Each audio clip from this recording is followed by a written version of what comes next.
There's a moment that happens to nearly every woman somewhere past 40, and almost no one has a name for it. You walk into a space you used to command without effort, and it takes a beat longer for anyone to notice. Most women file this under aging. I've spent 2 decades studying presence. In boardrooms, on runways, in rooms where a single glance decided who got remembered. And I can tell you that conclusion is wrong. What actually happens isn't that magnetism fades. It's that a handful of small, invisible habits quietly start leaking it away. Today I'm walking you through 7 of them. Not opinions, but patterns I've watched repeat across hundreds of women, and the precise, low-effort correction for each. Stick around, because at the end I'll hand you something I built specifically for this.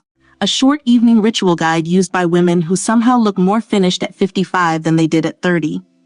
It's free, and I'll tell you where to find it. 1. The eyebrow you stopped noticing, asterisk. This is the mistake nobody catches themselves making, because it happens by inches, not decisions. A makeup department head I interviewed for a documentary years ago told me something that stuck with me. The face doesn't age from the center out. It ages from the edges in, and nobody watches the edges. Brows are the edge. As they thin with time and go unshaped, the eye reads them as fatigue before it reads anything else on the face. A study out of the University of York on facial perception found that brow definition was one of the strongest predictors of how alert a face appeared to strangers, independent of actual age. I know a surgeon in her late 40s who told me she started getting asked in meetings if she was doing okay. Nothing about her had changed except 3 years of untouched brows. 1 tinted gel, 90 seconds each morning, and the question stopped. The fix isn't more makeup. It's one honest look at an area you've trained yourself not to see. 2. The fragrance you keep switching. Most women treat scent like an outfit.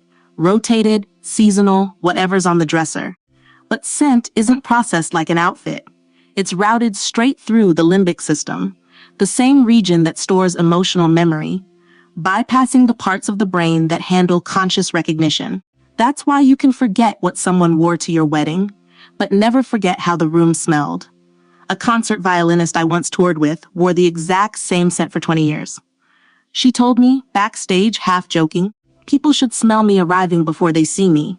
She wasn't joking. The correction here isn't buying more perfume, it's committing to one. Wear a single scent daily for a month before judging it.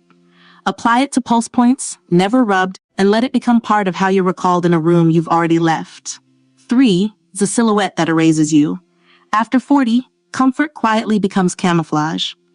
Loose on top, loose on the bottom, the whole body softened into one shapeless outline.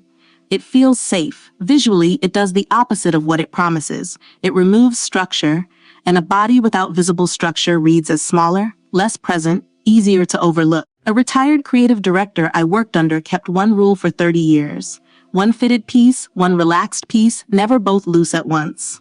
I watched her walk into rooms of men, twice her volume and confidence, and take the air out of them before she spoke. Nothing she wore was expensive. It was proportioned. That's the whole secret. Contrast creates presence. Uniform ease erases it. Asterisk 4. The skin barrier nobody mentions. This one is quiet and expensive if ignored. It isn't about wrinkles. It's about the skin's ability to hold moisture at all. Past 40, ceramide production drops meaningfully, and a compromised barrier means foundation sits on texture instead of skin. It looks like coverage failing, not skin succeeding. A dermatologist friend in Chicago put it simply. The single most underused step in her patients' routines wasn't a serum, it was a ceramide-based cream applied to damp skin, first thing, every morning.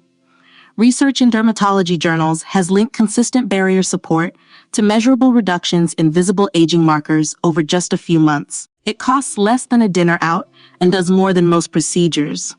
5. The makeup built for a younger light. Most women apply makeup the same way at 45 that worked at 30. Full coverage, heavy set, contour for structure. On skin with any texture, that combination flattens rather than flatters.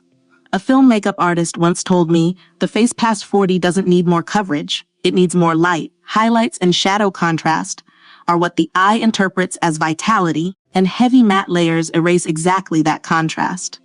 The fix is editorial, not additive. Light coverage where it's needed, cream blush swept upward, one deliberate point of shine near the eyes. Less product, more light. Asterisk 6. The hands left out of the story. Ask yourself honestly when you last looked at your own hands the way someone across a table does. A director I sat beside at a conference in Lisbon gestured constantly through a brilliant presentation, and every buyer in the room quietly clocked her chipped polish before they clocked her point. Business research on first impressions consistently ranks hand grooming among the top nonverbal cues people use to judge attention to detail. The fix isn't elaborate nail art. It's consistency. Clean, unchipped, or simply bare and buffed. Last unfinished, exit. Finally, the smallest tell of all. Wrinkled fabric, worn-down shoe leather, an outfit never checked from behind. A woman I met in Paris, 60-something and unremarkable on paper, held an entire room's attention. Her shoes were simply, visibly cared for. People look down more than you think, she told me. The women who look effortless aren't lucky. They're finished, they check the back, the shoes, the crease, before they walk out the door. Every one of these is small. None costs much. But together they're the difference between a woman the room quietly forgets and one it can't stop watching. That's not about chasing youth. It's about refusing to disappear. If this resonated, the evening ritual guide is linked below, free, and it's yours the moment you're ready to stop letting the small things slide.